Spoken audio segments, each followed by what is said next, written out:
고성 지역 사회단체들이 한자리에 모여 금강산 관광 재개를 위한 정부의 강력한 의지를 촉구했습니다.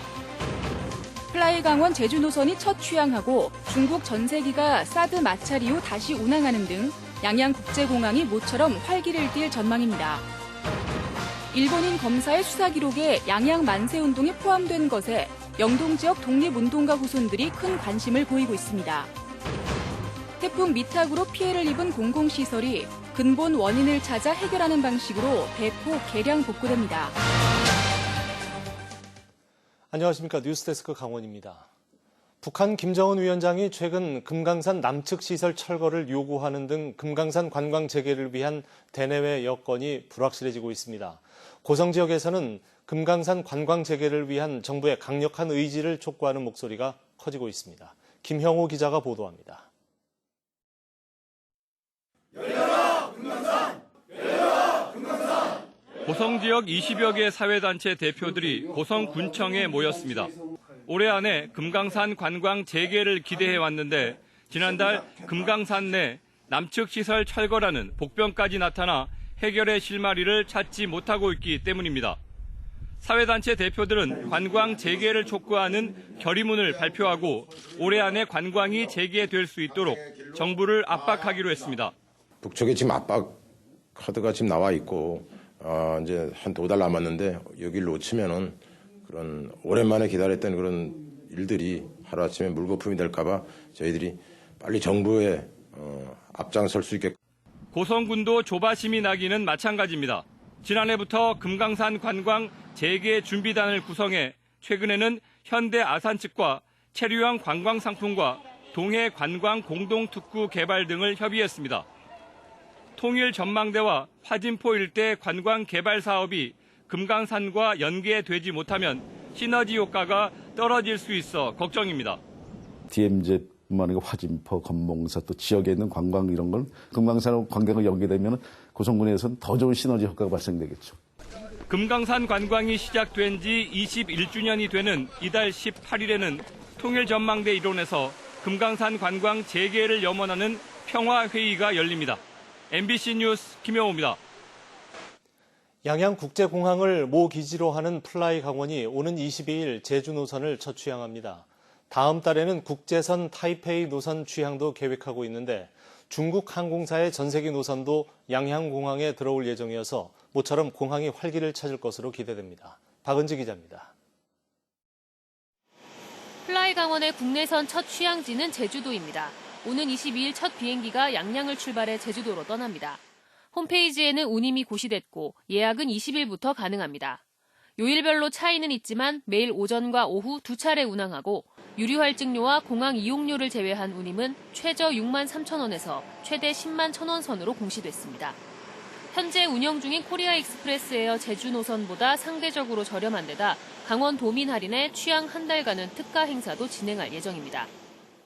취항 초기에는 그동안 플라이 강원이 취항할 수 있도록 많은 도움을 주신 강원 도민에 대한 감사의 마음을 담아 파격적인 항공요금으로 모실 예정이고요. 국내선이 뜬 이후에는 연말 국제선 취항도 발빠르게 준비되고 있습니다. 양양국제공항을 모기지로 하는 플라이 강원은 오는 22일 제주 노선 첫 취항을 시작으로 다음 달 22일쯤에는 국제선 타이페이 노선을 취항한다는 예정입니다. 또 내년 2월까지 베트남 등 동남아 3개 노선을 개설하기로 하고 이달 말 2호기, 내년 1월에는 3호기를 들여온다는 계획입니다. 양양공항에는 또 15일부터 중국 항공사의 항저우 전세기 노선이 생겨 매주 2차례 106회 운항하고 상하이 닝보 노선도 일정을 조율하고 있습니다. 중국 노선은 사드 배치 보복으로 중단된 지 햇수로 3년 만입니다.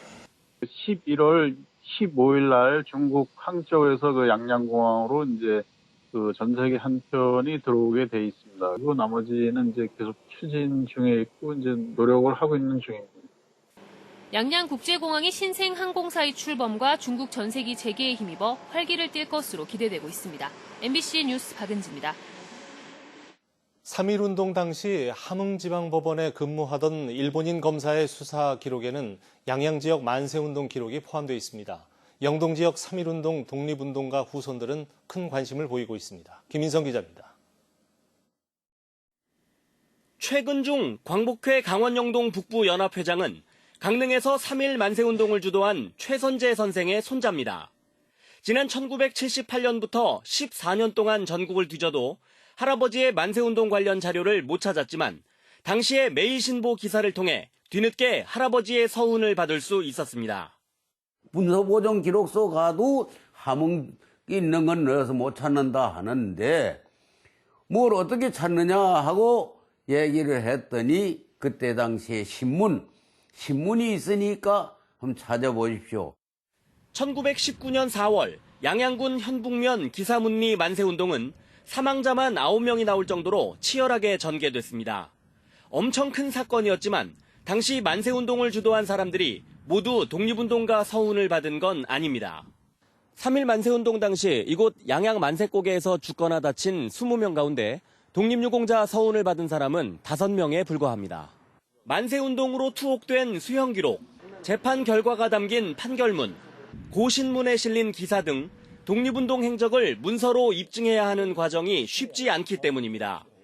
당시 만세운동을 주도한 황선주 선생의 경우 지금의 서대문 형무소, 당시 경성복심법원의 판결문이 남아 서훈을 받을 수 있었습니다.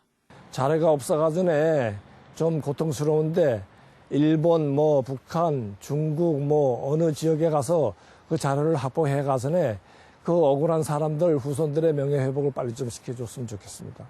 항일 독립운동 관련 자료가 많이 남지 않은 영동 지역의 경우 이번에 발견된 이시카와 검사의 조사 자료와 같은 다양한 자료를 찾는 일이 시급합니다. MBC 뉴스 김인성입니다. 정부의 정시 확대 발표 이후 교육 현장에서는 혼선을 빚고 있습니다. 강원도는 대학 입학생의 무려 90%가 수시로 간 상황이어서 정시 확대에 따른 대책이 필요해 보입니다.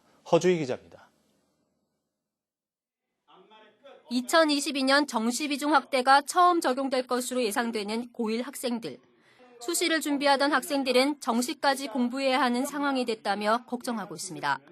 동아리 활동도 있고 창사 활동도 있는데 내신 때문에 안 그래도 부담스러운 상황에 이것까지 챙기고 정시 비중까지 확대된다고 하니까 저희는 좀 더 부담스럽고 혼란스러웠던 것 같아요. 교사들도 정시 확대가 2년밖에 남지 않았는데 세부안이 나오지 않아 진학 지도에 어려움을 겪고 있습니다. 어디에 비중을 둬야 될지, 왜냐하면 2년이라는 시간이 결코 긴 시간이 아니니까 좀 준비할 수 있는 충분한 시간을 주어야 된다고 생각합니다. 올해 2월 4년제 대학에 등록한 도내 고등학교 졸업생 가운데 수시 합격자는 전체 90%에 이릅니다. 강원도 교육청은 도내 대학을 비롯한 전국 4년제 대학 수시 모집 비율이 70% 후반대로 2021년까지는 큰 차이가 없다고 설명합니다. 영향을 받는 건 서울 15개 주요 대학교인데 정시가 2% 늘어나더라도 수시 전형 중에서도 지금 이슈가 되는 학생부 위주 전형은 오히려 소폭 상승하고 논술과 실기 비중이 낮아집니다. 문제는 정시 비율이 40에서 50%까지 오를 경우입니다. 현실적으로 사교육 인프라가 상대적으로 열악한 강원 지역 학생들은 불리할 수밖에 없다는 겁니다. 30%보다는 조금 더 상향될 것이라는 생각이 들고요. 그에 따라서 도내 학생들도 지금보다는 수능에 대한 준비들을 좀 더 철저히 하는 것이 중요하지 않을까. 또 한 번의 교육계 변화 시점은 자사고와 외고 폐지가 예상되고 고교 학점제가 전면 시행되는 2025년. 현재 고1부터 초등학교 5학년까지는 정시반, 수시반 세대가 될 가능성이 높아 학생들은 내신과 수능을 모두 챙겨야 될 것으로 전망됩니다. 이달 중으로 정부가 정시 확대를 포함한 대입제도 개편안을 발표할 예정이어서 교육 현장에 상당한 파장이 예상됩니다. MBC 뉴스 허주입니다. 강원도가 디지털 헬스케어 규제 자유 특구로 지정된 지 100여일이 지나면서 실증 사업들이 조금씩 성과를 내고 있습니다. 하지만 핵심 사업이라 할 수 있는 원격 진료는 좀처럼 속도를 내지 못하고 있습니다. 권기만 기자의 보도입니다. 동전 크기의 센서로 측정된 심박수가 모니터에 실시간으로 나타납니다. 정상 수치를 넘어서자 경고화면이 뜨고 위치 정보가 의료진과 구급대에 전달됩니다. 지금은 이렇게 데모용으로는 6명이 되어 있지만 최종적으로는 대략 최대 한 3,000명 정도까지도 실시간으로 모니터링이 되게끔 되어 있고, 내년에 원주 출렁다리와 치악산, 걷기 대회에서 2,000명을 대상으로 실증 사업이 진행됩니다. 병원에서만 할 수 있었던 X선 진단을 도서벽지나 군부대 등 응급 현장에서도 가능하도록 하는 실증 사업도 본격 착수했습니다. 특구에서 할 수 있는 건강관리 서비스 실증이나 이동선 X선 실증 사업은 10월 17일 정상적인 협약을 마치고 구체적인 사업 계획을 협의 중에 있습니다. 관련 일자리가 늘어날 것으로 예상되면서 지역 대학은 디지털 헬스케어 단과대학을 설립하는 등 전문 인력 양성에 힘을 쏟고 있습니다. 하지만 원격 진료 분야는 첫걸음도 떼지 못하고 있습니다. 의사회가 실증 사업에 부정적인 입장을 고수하면서 실제 사업을 진행할 병원을 찾지 못하고 있기 때문입니다. 의사회는 국민의 건강과 직결된 문제인 만큼 안전성을 보다 객관적으로 담보할 수 있는 장치가 필요하다는 입장입니다. 이번에는 중소기업에서 발표한 거는 사실은 어떤 산업화 발전을 위해서 보건의료를 수단으로 사용하는 건데 출발 자체가 좀 잘못됐다고 생각합니다. 보건복지부와 강원도, 중소기업 벤처부 등이 실증 사업 추진을 위해 협의체를 구성했지만 의사회는 아직 참여하지 않고 있습니다. 이번 특구 사업은 기한별로 예산이 책정돼 진행되는 만큼 시작이 늦어질수록 불리할 수밖에 없습니다. 디지털 헬스케어 특구 사업의 핵심이라 할 수 있는 원격 진료 실증이 성공할 수 있을지에 관심이 집중되고 있습니다. MBC 뉴스 권기만입니다.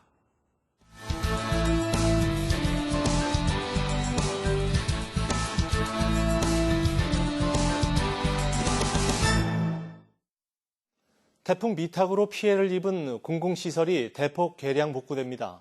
행정안전부가 집계한 삼척시의 전체 피해 금액은 221억 원이지만 복구비는 1,034억 원으로 확정됐으며 강릉시는 피해 금액 62억 원에 복구비는 946억 원이 확정됐습니다.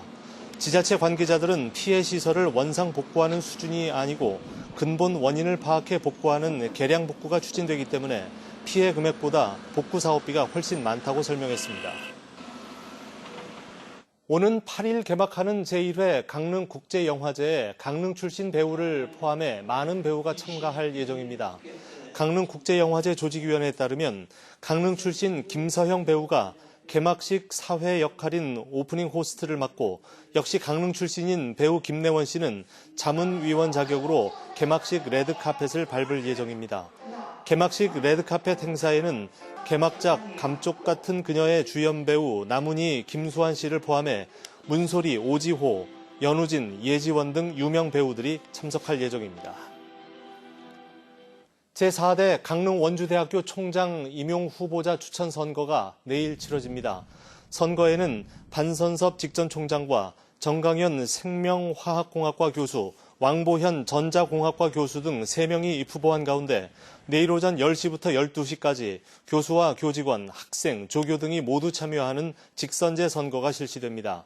투표 결과 과반 득표자가 나오면 마무리되고 과반 득표자가 없으면 2차 투표를 진행해 최종 1, 2위 득표자를 교육부에 임용 추천하게 됩니다.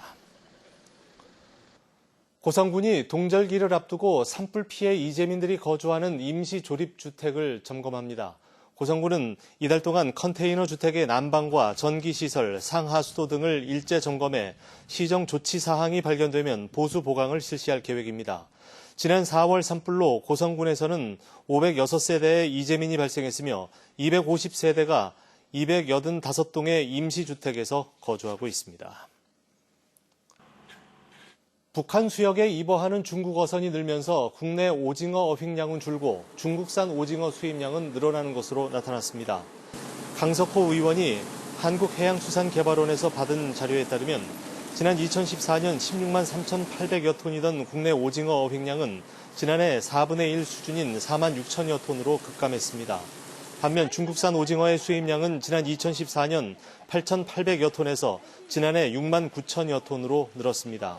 한편 동해 북한 수역에 입어한 중국 어선은 조업이 시작된 지난 2004년 144척에서 지난해는 2,161척으로 20배가량 증가했습니다. 바다를 헤엄치던 야생 멧돼지가 발견돼 해양경찰이 인양했습니다. 동해해양경찰서는 오늘 오전 강릉항 2km 해상에서 50kg가량의 멧돼지가 헤엄치고 있다는 신고를 받고 연안 구조정을 투입해 포획했지만 인양 후 죽었다고 밝혔습니다. 강릉시는 멧돼지를 인계해 육안으로 확인한 결과 아프리카 돼지열병 감염 의심 개체는 아니지만 국립환경과학원에 시료를 보내 감염 여부를 확인하기로 했습니다.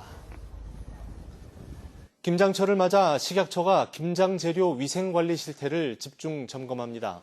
식품의약품안전처는 김장철을 앞두고 오는 11일부터 15일까지 강원도와 함께 절임 배추와 고춧가루, 젓갈, 양념류 등 김장김치 주요 재료를 제조 가공하는 식품업체를 대상으로 관리 실태 점검을 벌여 불법 행위를 적발하면 형사 고발할 계획입니다. 주요 점검 내용은 무허가 제조와 판매, 별도의 고추씨를 넣어 고춧가루를 제조하는 등의 불법 행위, 비식용 수산물을 젓갈 원료로 쓰는 행위, 양념류에 타르색소 등 착색제를 쓰는 행위 등입니다. 양양군이 스마트 축산 ICT 시범단지를 조성할 사업지를 공모합니다. 양양군은 내년부터 2023년까지 25농가가 한우 3,000마리를 사육할 수 있는 5만 3천 제곱미터 규모의 한우 단지를 조성해 퇴액비 공동자원화 설비와 자동 환기 시스템, 자동 방역, 출입기록 전산화 등 첨단 시설과 정보통신 기술을 융복합해 최적화된 사육 환경을 조성하기로 했습니다. 이에 6개 읍면과 한우협회, 축협 등을 통해 오는 30일까지 공모사업 신청과 사업부지 추천서를 접수하고 내년에 본격 추진한다는 계획입니다. 금강산 관광 신청자가 500명을 넘어섰습니다. 금강산 관광재개 범강원도민 운동본부는 지난 31일부터 지금까지 금강산 관광 신청을 위한 개별 관광객을 모집한 결과 500명을 넘어섰다고 밝혔습니다. 뉴스를 마칩니다. 고맙습니다.